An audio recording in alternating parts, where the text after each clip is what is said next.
पति पत्नी का सच्चा प्यार। एक आदमी ने एक बहुत ही खूबसूरत लड़की से शादी की। शादी के बाद दोनों की जिंदगी बहुत प्यार से गुजर रही थी। वह उसे बहुत चाहता था और उसकी खूबसूरती की हमेशा तारीफ किया करता था।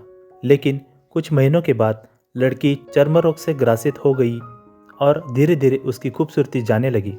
खुद को इस तरह देख उसके मन में डर समाने लगा कि यदि वह बदसूरत हो गई तो उसका पति उसे नफरत करने लगेगा और वह उसकी नफरत बर्दाश्त नहीं कर पाएगी।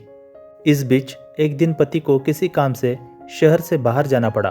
काम खत्म कर जब वह घर वापस लौट रहा था, उसका एक्सीडेंट हो गया। एक्सीडेंट में उसने अपनी दोनों आंखें खो दी। लेकिन इसके बावजूद भी दोनों की जिंदगी सामान्य तरीके से आगे बढ़ती रही। समय गुजरता रहा और अपने चर्म रोग के कारण लड़की ने अपनी खूबसूरती पूरी तरह गंवा दी। वह बदसूरत हो गई, लेकिन अंधे पति को इस बारे में कुछ भी पता नहीं था। इसलिए इसका उनके खुशहाल विवाहित जीवन पर कोई प्रभाव नहीं पड़ा। वह उसे उसी तरह प्यार करता रहा। एक दिन उस लड़की की मौत हो गई। पति अब अकेला हो गया था। वह बहुत दुखी था। वह उस शहर को छोड़कर जाना चाहता था। उसने अंतिम संस्कार की सारी क्रियाविधि पूर्ण की और शहर छोड़कर जाने लगा। तभी एक आदमी ने पीछे से उसे पुकारा और पास आकर कहा, अब तुम बिना सहारे के अकेले कैसे चल पाओगे?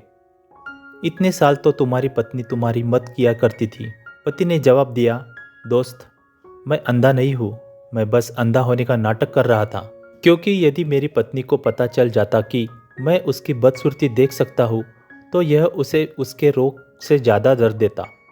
इसलिए मैंने इतने साल अंधे होने का दिखावा किया। वह बहुत अच्छी पत्नी थी, मैं बस उसे खुश रखना चाहता था।